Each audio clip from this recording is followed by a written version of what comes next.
Hello, welcome to a new and improved episode of Pro Football Today. I am joined here by my good friend Nick.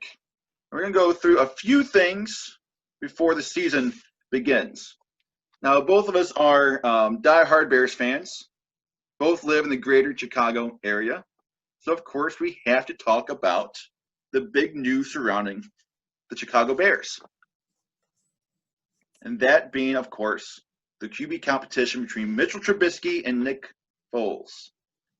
Now we know Trubisky wins the job. Nick, you tell me, is Trubisky the right choice for the Bears? I think so. I think a lot of Trubisky's issues last year, a good amount were his own, but I think play calling was a huge issue that the Bears had last year. And if you compare him to his stats in 2018, he definitely regressed. But I just think that Nagy just was not making the best play calls for the team. And if we compare, the first four games of, Bears versus Jaguars last year, Nick Foles didn't even win a game. I mean, he goes out with a broken collarbone, which is rough, but he couldn't even win a game. That was back when, their defense still had some capabilities, and that's back even then, the Bears defense, I would say carried us to some of those wins in those first four games. Oh, definitely. But I think Trubisky's the right call here. I think just based off of every one of his teammates' reactions to him starting, I think that's all positive. Cordell Patterson is seeing him as a whole new quarterback. Everybody on that team sees it. And, maybe that's just some hype surrounding him. Maybe that's just players who want to support him. But, we didn't see this kind of talk from the players last year. We didn't see that fire in Trubisky that we hoped for last year. He definitely lacked some confidence. But I do think that Trubisky is the right call this year.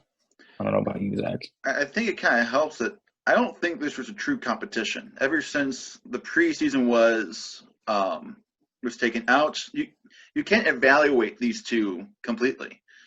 The majority of your majority of what you're going to look at is going to be from preseason games, not necessarily from practice. So if you're just looking at practice, all Trubisky has to do was either look the same or look a little bit better. He didn't need to be great. He just couldn't be awful. And that's what we got out of him. He had some good practices. He had some really bad practices. But they all average out to, well, he looks a little bit better. So at that point, Trubisky wins the job. But the competition isn't over. No. Competition's not over. Nagy went out, I think it was yesterday or the day before, and said the Detroit Lions was not a factor. Playing the Lions week one was not a factor whatsoever. Well, it kind of has to be. If you think about it, it kind of has to be. I don't care if he says it's not or what. The first few games are huge. You had to pick the quarterback who can win those games. And to be honest, Trubisky against Detroit, it's fantastic. He's played 3 games against Detroit. 3 games against Detroit under Matt Nagy. Nick Foles has never played against Detroit. In these 3 games, Trubisky just below 75% completion percentage. Looking at about 289 yards per game, 9 touchdowns, 1 interception, and then also rushing touchdown. 10 total touchdowns, 1 interception against Detroit. Foles has never gone against Detroit. It makes me wonder if we're going against the Rams week 1, would Trubisky still be the starter? I mean, it kind of helps. We're going against Trubisky's best opponent. Trubisky always lights it up against Detroit. And Detroit's defense, they're probably worse than what they were last season. I'd agree with that. I mean, Okudah for Slay, Okudah is a good player, but he was good in college. But, from early reports, he's not looking the best, especially not as someone who can be as consistent as Darius Slay. I mean, there's talk that he might not even be starting against the Bears week 1. Yeah. So I know in the first 8 games or whenever Stafford played last year, that offense was lighting it up. Mm-hmm. But our defense just only got better in the offseason. Getting rid of Leonard Floyd, that's going to help picking up, is that DeMarcus Ware? I think that's his name. Not DeMarcus Ware. Robert Quinn. They're the same player to me. Same player to me. Same number, mostly. But I think that's huge. Just his productivity on the Cowboys line last year was incredible. He's fantastic. And we're going to have Hicks back. And I think that's going to help Mac out a whole lot because the numbers Mac put up last year, and I don't have them directly in front of me, but he was still putting up very good numbers for not having any help on that line last year.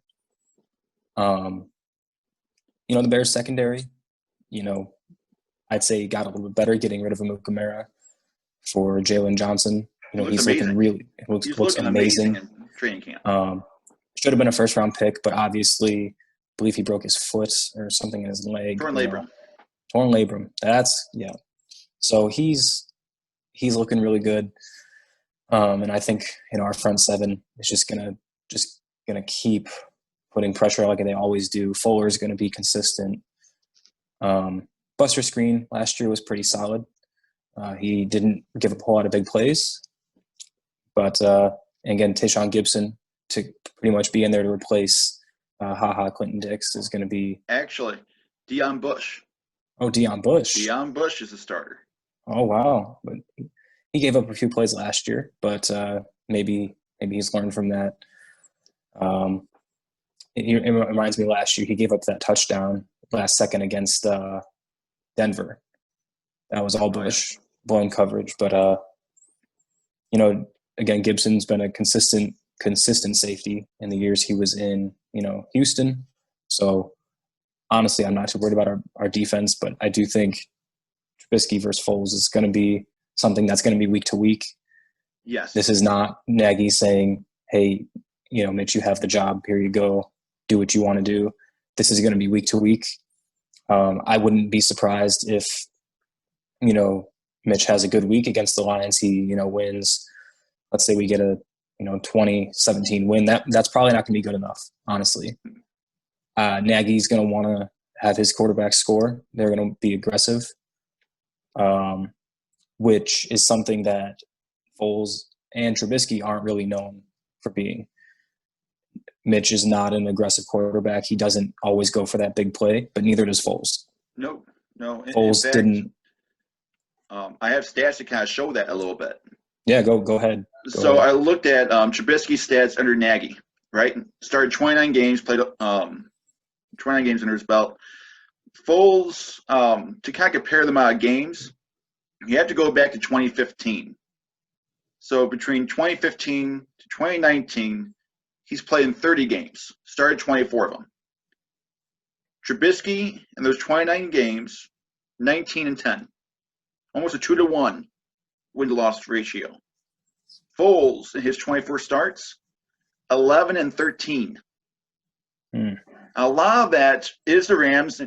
He wasn't in the best system when he was with the Rams. So you can argue against that.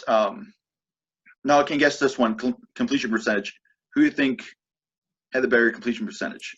Trubisky in 2018-2019 or Foles between 2015 and 2019? I would have to guess they're very similar. Very similar. Probably Foles by at least 2 points. Trubisky by 2 points.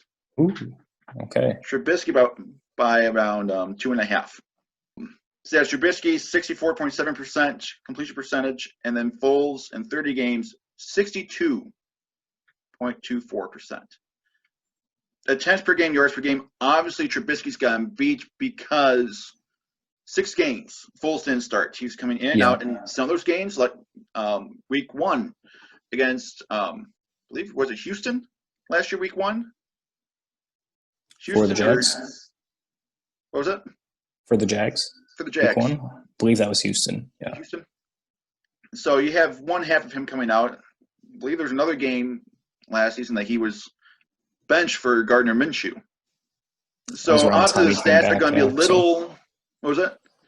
that was around the time he came back. I think he played maybe a quarter or a half, and then Minshew came back, and he was the guy that rest of the year. So obviously, attempts per game, Trubisky's going to be up. Yards per game, Trubisky's going to be up. Overall, Trubisky had 950 attempts in that span in the last 2 years. Foles, somewhere in between 800 and 850.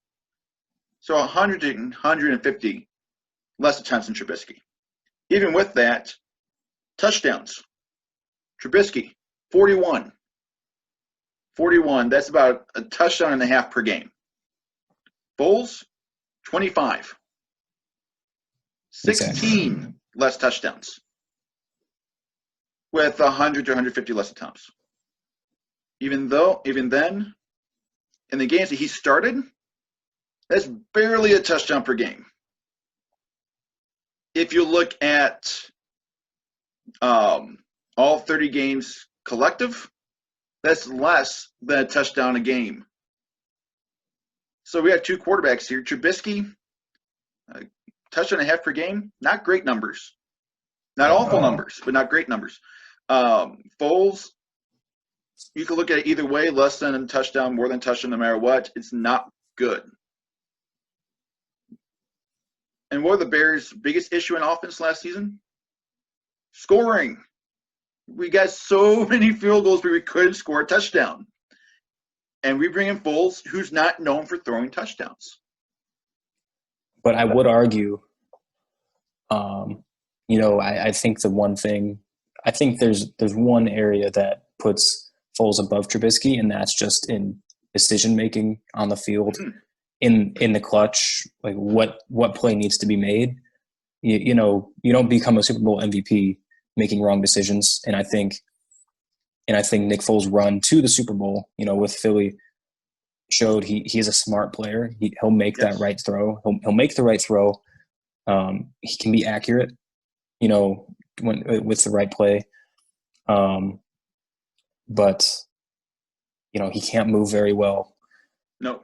He's a smart player, but if we're comparing arms, I think Trubisky's got the better arm. When confident, Trubisky is the better quarterback, but Trubisky, that first year he came in with John Fox, didn't help him at all. No. I think we've still been seeing, the effects that coaching system had with Trubisky. You bring in a guy like Mike Glennon and say, oh, okay, Glennon, you're the guy, but you trade up, second overall pick in that draft to get Trubisky, but you're starting a guy like Glennon over him. That's not going to help you out at all. No. And especially when, especially this year too, I think Trubisky's got something to prove, seeing, Mahomes get that big contract. Deshaun Watson just got that extension, making $40 million a year. He's coming out. He wants to prove himself. He wants to be that leader, but Foles can't. Foles is a good locker room guy for sure. Foles is gonna mentor Trubisky no matter what. I think both of those guys are gonna benefit from each other because they both know that this is not you have the job all season. Mm-hmm. It's gonna be interesting, and I don't think there's gonna be. I'd be shocked to see Trubisky start the whole season. But then I'd be even more shocked to see Foles start the rest of the season after that. That's fair. It's going to go back and forth. It's going to be weekly practices. It's going to be, it's going to be confidence for sure. And I just want to put this out there too, because I know anyone watching this is going to be saying, but Foles won a Super Bowl. Look at Foles in the postseason. Not good. So I compared them. Trubisky only has one game. Go look at one game, and Foles has 6. Go look at that wild card game. Right, that was a bad game. It was a bad game. Trubisky outplayed Foles. He did. And Foles, his last game, last postseason game, wasn't that great either. No. Wasn't that great, but this is what I got, okay? Trubisky, he is not good when he has more than 40 attempts. It has been shown the guy cannot win. He had 43 attempts in that game.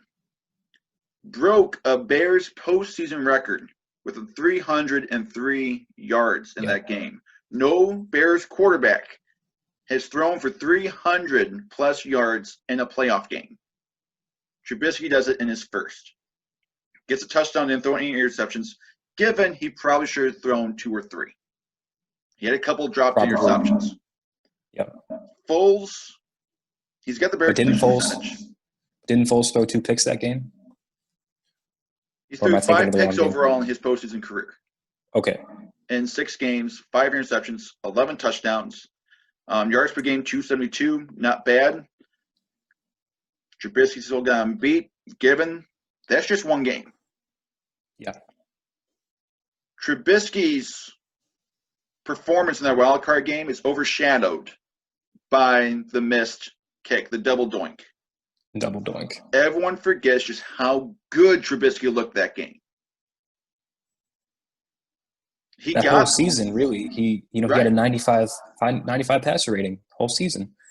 Maybe that was, to be fair, that was some gimmicky play calling. That wasn't, it still wasn't the best play calling. It was fun to watch. It was interesting sets, and it was just a fun team. But that defense really carried them that year to that postseason. That 12-4. But Trubisky did enough to. Trubisky did enough. He didn't throw picks. He threw touchdowns. That's what they asked him to do, though. Exactly. But then you don't need to be great to be a Bears quarterback. You just need to do enough. And both these guys can do that. Exactly. I think they both can do it. I think it's just going to come down to I think for Trubisky to even get a look, no matter if they win or not, for week 2, Trubisky's got to throw no picks, at least 2 or 3 touchdowns. Yes. At least. I completely agree. And I think it's going to come down to play calling. I think it's going to matter, too, with how they run the ball. Yes. Because they didn't run the ball at all last year. Well, we don't have David Montgomery first week, potentially. Yeah. We don't know exactly how long he's going to be out for. Yeah. But I think still give some touches to Cohen. Let him run a bit. Just see if we can do something with that. Well, we got to get moving on. But I do want to ask you this question. Bears, do they have a chance of making playoffs? Do you have them making playoffs? I don't have them making the playoffs. I just don't think – I just think, the Packers are going to be just a little bit better than us this year. And I can see the Bears maybe going 9-7, maybe 10-6, but I do think that the Packers are just going to be a bit better. Rodgers is still Rodgers. They didn't really do much to help him out, but Rodgers has shown he doesn't need top-tier receivers. He still has Adams. They brought in that new running back. They just drafted a new running back. That's going to help out. And that defense is basically that front defense is basically the same. Very good front seven. Not the best secondary, but again, similar to I'm going to get to this with Tampa later on. But if that front seven is putting in pressure, you don't have to have the best secondary. Exactly. But I don't think so.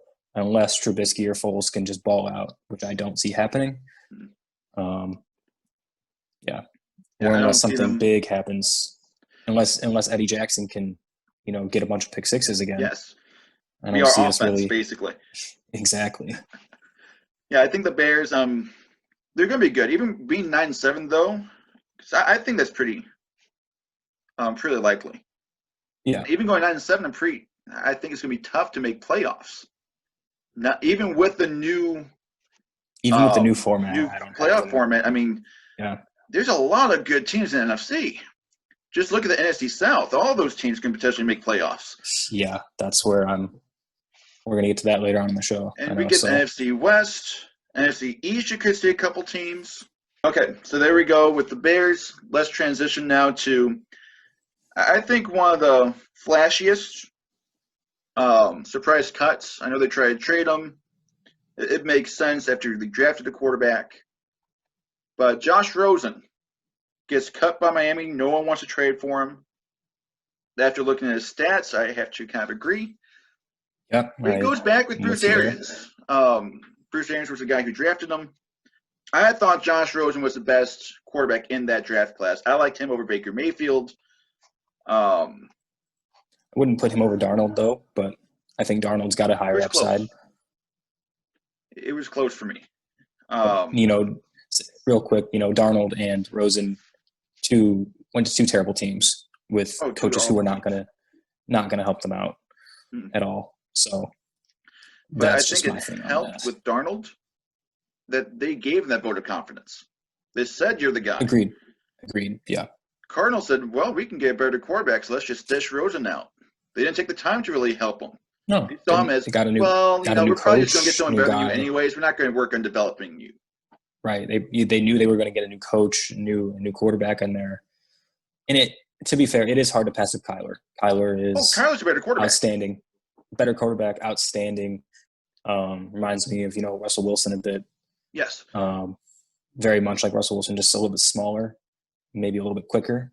But he's making good plays, so I can't really fault them there. No, I mean, I said before, Kyler's a better quarterback out of the two. However, the Cardinals had a lot more needs in quarterback. Josh Rosen wasn't their main issue. They needed defense. No. They needed an offensive line. They could use another receiver in there. Christian Kirk was the best his rookie season. They needed everything. So, but anyway, Rosen leaves Miami. Miami does the exact same thing that Arizona did with him, and said, "Well, you know what? We did trade some draft picks for you, but we're going to get this better quarterback." They draft Tua. They let Rosen go. Rosen now sits behind Tom Brady. So what are your thoughts with Josh Rosen? Can he be something? Is this going to be kind of like when we started Teddy Bridgewater with the Saints? Is this going to be like a Jimmy Garoppolo, Jacoby Brissett type thing? What can we expect out of Josh Rosen going forward? That's a bit what I saw. I don't know if Arians is still the coach for him, but Tom Brady is the best of all time, and he was able to kind of mentor Brissett in the way where he was a capable, not a great, but a capable starter in Indy. Again, with Garoppolo, he helped get Garoppolo to a spot where he led a team to a Super Bowl. No matter if he threw 8 passes or threw 10 passes, whatever, Garoppolo is still a good quarterback, and he learned from Brady. And they play a pretty similar game, I would say. Not very mobile. Right. They'll make the right call. And, everyone gives Brady and Belichick a lot of, like, oh, this is just an easy system. And we're going to see, in Tampa this year, we're going to see Brady in a whole new offense, in a Bruce Arians-style offense, which is we're going to throw deep and you better go up and get it. That's why Jameis threw for 5,000 yards. And I do think this is good for Rosen. I think Rosen's going to learn. So I'm not going to rule Rosen out of having a solid career quite yet. Let him learn a little bit. Let's just see what he can learn, what he can do. Yeah. But, yeah, he wasn't treated the best from his 2 previous teams, and can't fault him for that. He wasn't coached well. But, I think Brady's going to be that guy for him, because Brady's been that guy for everybody, no matter what. Brady's been a solid mentor to whoever's come in. And really, with Brady being 44, I think he is now, going to play 2 more years, and maybe Rosen can take over. Maybe. But again, I don't see that happening. But let's see where this can go. Exactly. Rosen does have some upside to him. I do want to state that Rosen's on the practice squad. He's technically not on the active roster. Anyone can swipe him, and he can start any time this season. That's a possibility. With COVID, that's a possibility. The problem with Rosen has been Arizona put him in way too quick. They had a fun encounter with the Bears week 3 back in 2018, and they decided, what the heck, let's just put Rosen in. Week 3, they threw him out to the Wolves. No line, hardly any receivers, no defense. He has to carry the team. Of course he's going to lose 3 out of the 13 games that he starts. Of course. They were asking for trouble putting him in that quick.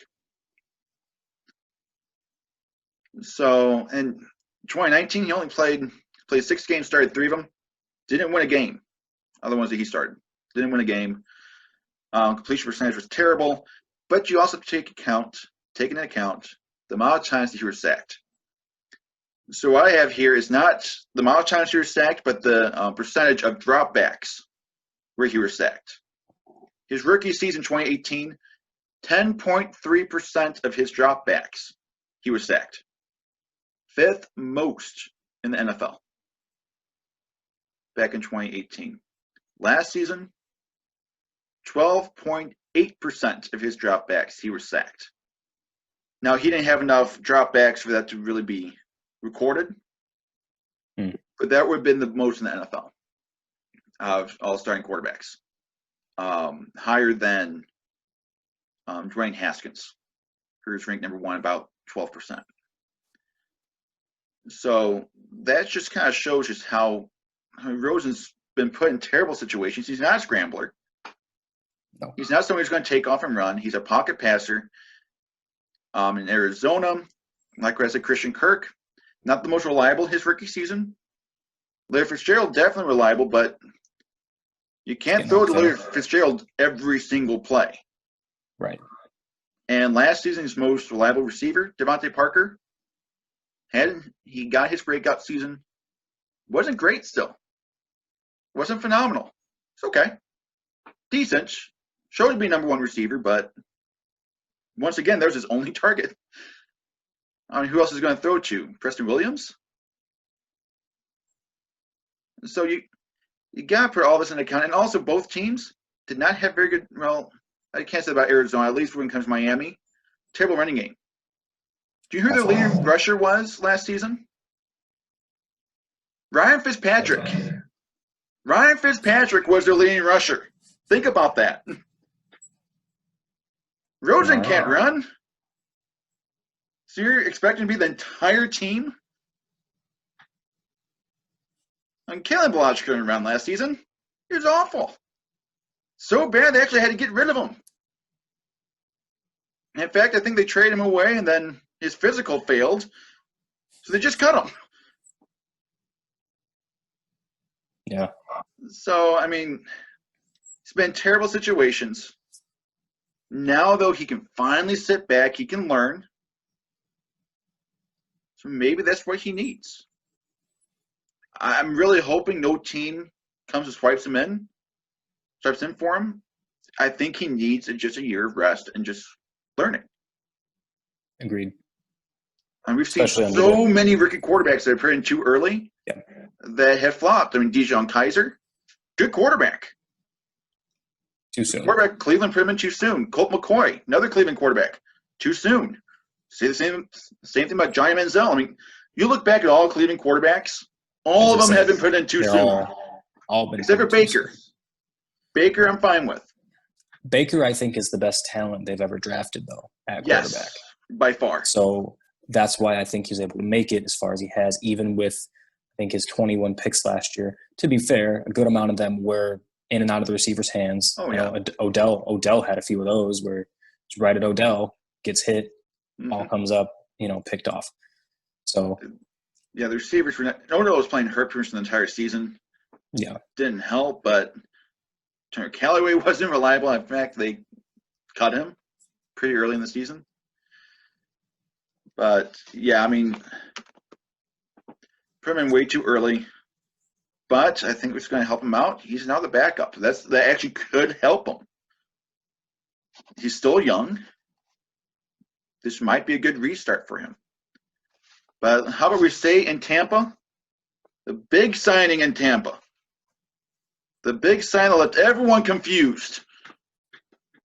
Buccaneers bring in LaShawn McCoy. They draft Keyshawn Vaughn. They say, our guy's Ronald Jones. Jacksonville cuts Fournette. What do? They get Fournette. And even after that, Bruce Arians still says, Ronald Jones is our guy. All 4 running backs have made the cut. All 4 of them are on the team.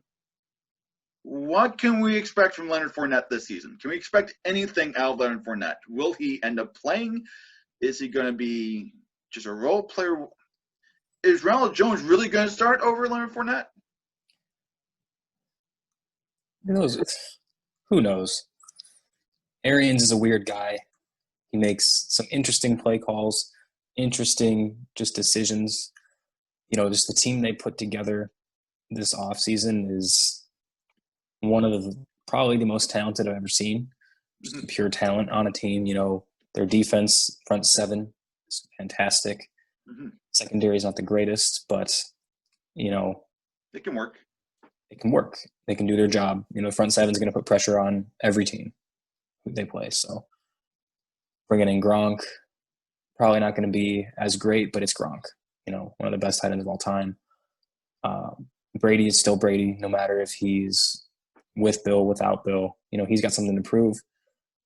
And Arians is the best coach for him. Arians is a great coach for him.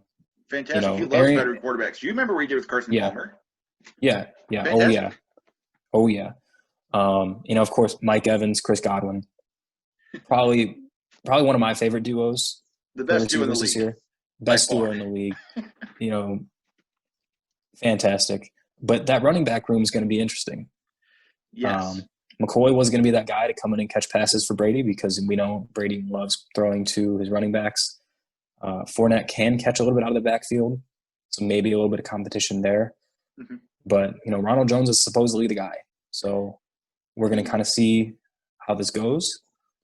Maybe this is just a precaution. Maybe this is this is the year Tampa's going for it. They get the Super Bowl in Tampa this year. Maybe this is just a precaution for COVID that they just are saying, hey, we need these guys to be part of the team if we're really going to go for it because we can't risk losing anybody. They need that next guy up mentality where they know they can get consistency and at least, have talent there. So maybe that's the case. But I don't think there's going to be one set thing. There's not one set guy for that running back room, for that running back spot. I think it's going to be tough. Competition. I think it's definitely competition. Yeah. And I looked at the stats comparing Fournette and Ronald Jones. Jones has been in the season 2 years, and he's been in the league for 2 years. So I looked at his numbers and then also Fournette's numbers in the last 2 years. Now you have to remember Fournette got hurt. He got hurt back in 2018. Only played a few games. Ronald Jones only had like 44 attempts. Didn't really do a whole lot his rookie season. So both of them kind of have an off season back in 2018, 2019. Both of them pretty much completely started. This is interesting, though. Fournette had 203 more attempts than Ronald Jones in that span.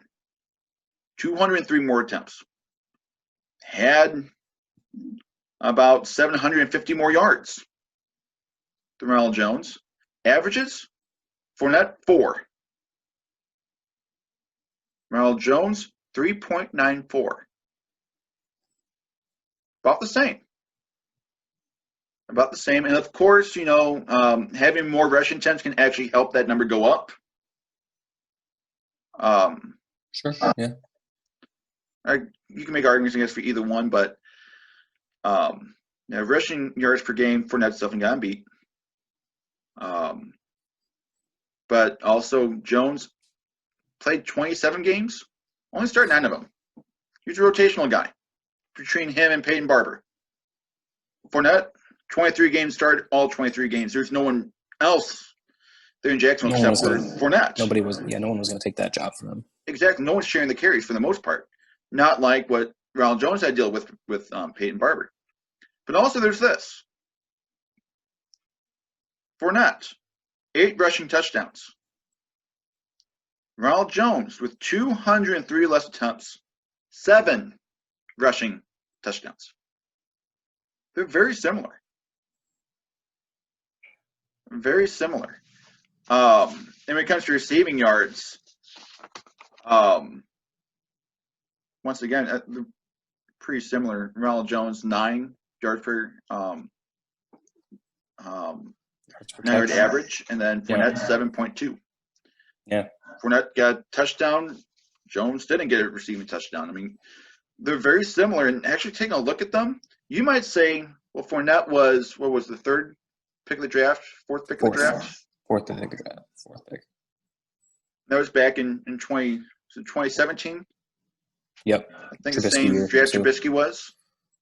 This is why I wanted the Bears to get, go out and get Fournette, because then I can just tell other people, we have the second and the fourth overall pick in that draft. How are we going to Exactly. lose? It makes you And feel good. with that logic alone, it just makes you feel good. But so it's hard to say, well, Ronald Jones should start over Fournette. I mean, Fournette's fourth pick overall. Ronald Jones, I believe, was a second-round pick.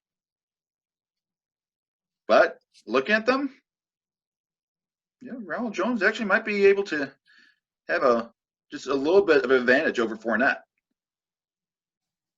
It's strange to think about. Even after such a good season Fournette had last season, that Ronald Jones actually might be in the same tier as Leonard Fournette. He might be. And that's what's going to make this so difficult. That's why Ronald Jones is starting. I think Arians is kind of saying, okay, this guy isn't half bad. Yeah. He's not half bad. He's getting better. So I wouldn't be surprised if Jones plays more than Fournette. But also Jones is on a short leash. Fournette's right there behind him. McCoy is right there behind him. You could see Jones end up being out of their plans overall. But also, it could be that Fournette could be out of their plans as well. You still have Lamar Miller out there. You still have Devonta Freeman. They could say, well, Fournette's just not worth it. We'll go out and grab one of these other running backs to take Fournette's job. Yep. And as far as I know, not his whole contract. His whole contract isn't guaranteed. So, Right. At that point, he's getting a year you at lose 3.5 nothing. mil. Yeah. It's kind of like what's going on there in New England with Cam Newton. Exactly. And Cam Newton's the starter over there, but you never know. I mean, if he gets hurt, he's gone. If he plays like how he did beginning of last year, could be Stidham's job. You could see a quarterback competition. We're saying that in Chicago, we might see this big flip-flop. You might see that in New England. You could end up seeing that in New England. Cam Newton's not the same that he was. He's not the same Cam Newton that he was when he won the MVP. No. He's taken a lot of hits, just a lot of wear and tear. So he's going to have to play smarter, honestly. Maybe he can do that in Bill's system, but who knows? But now let's go to the fun part. Let's talk playoffs. Let's talk Super Bowl. All right. So the season starts in just a few days. Who's going to make Super Bowl? Tell me right now, without seeing any preseason, without seeing any film on these teams, who's going to make the Super Bowl? Absolutely no film. There's nothing. This is tough. I think KC is going to go back on the AFC side. I agree. They're just too good. Really, just nothing but improvements in the offseason.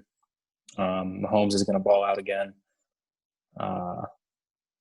It's tough. It's tough to even say that because the Ravens are also going to look really good.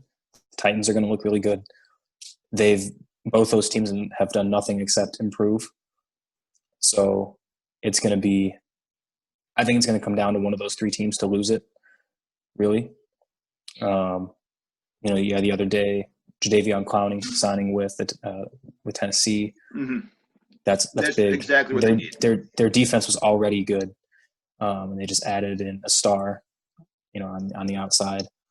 Again, the Ravens, they just drafted a linebacker, drafted a few other things they needed. J.K. Dobbins is going to help out, in that running back spot.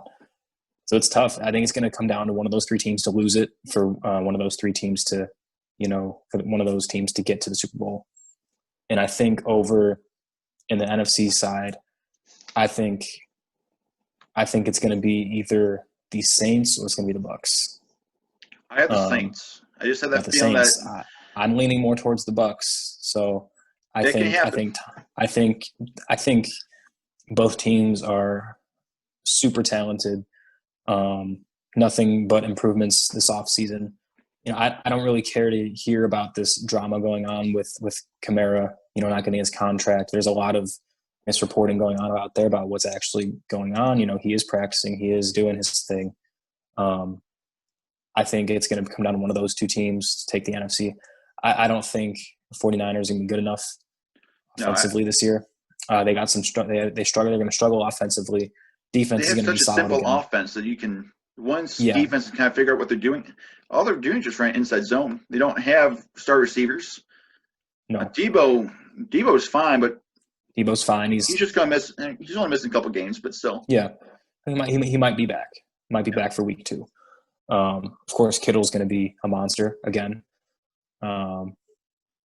Once teams can figure out that zone blocking scheme with the 49ers, I think, they can get deep into the playoffs, but that's just because their defense.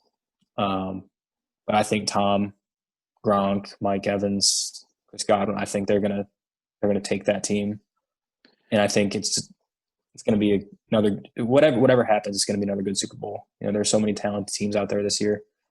That whatever we see, it's going to be kind of like last year, where it's just going to be good football with the teams that are going to make it. But what has the Saints over for you compared to the Bucs?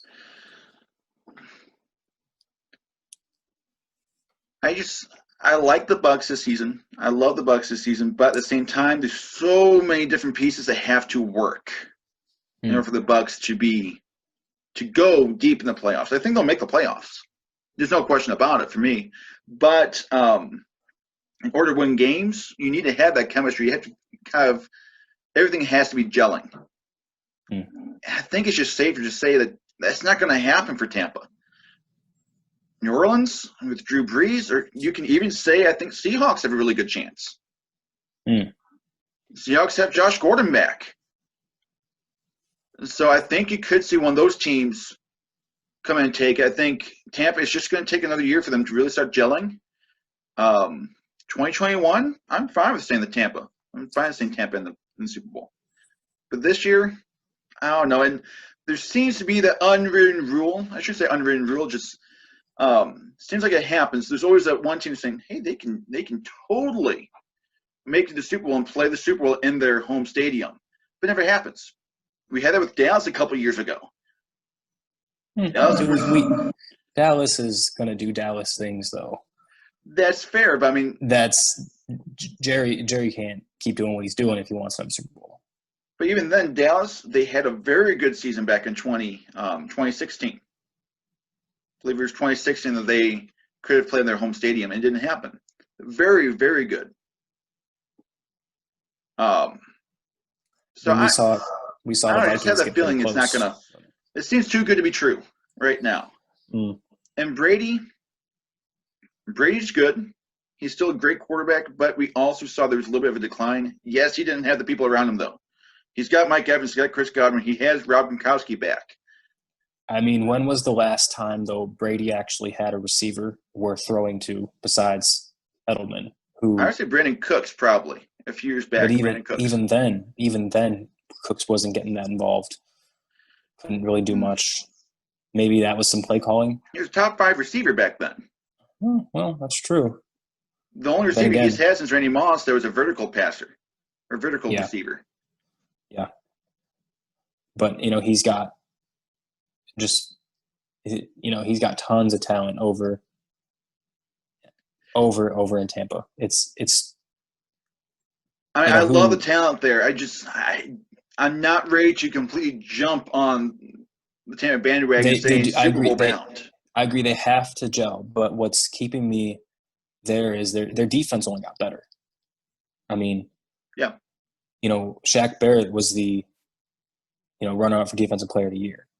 Oh, he was fantastic. Fantastic last year. Amazing front seven.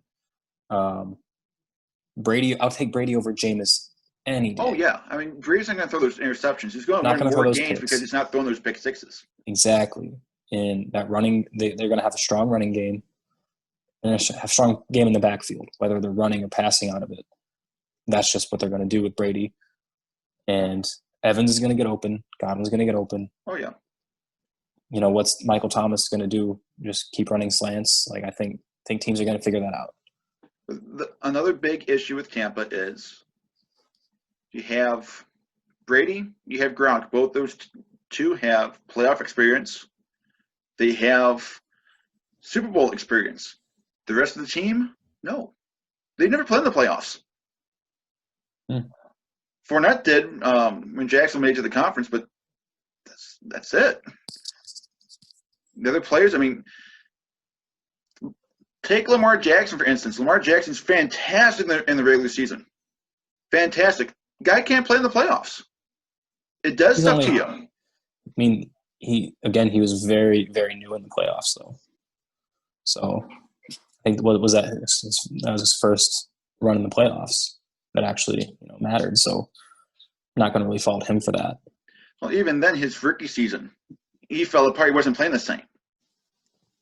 Once he made the playoffs, and then last season he loses against Tennessee. Tennessee, their defense really is not a fantastic defense.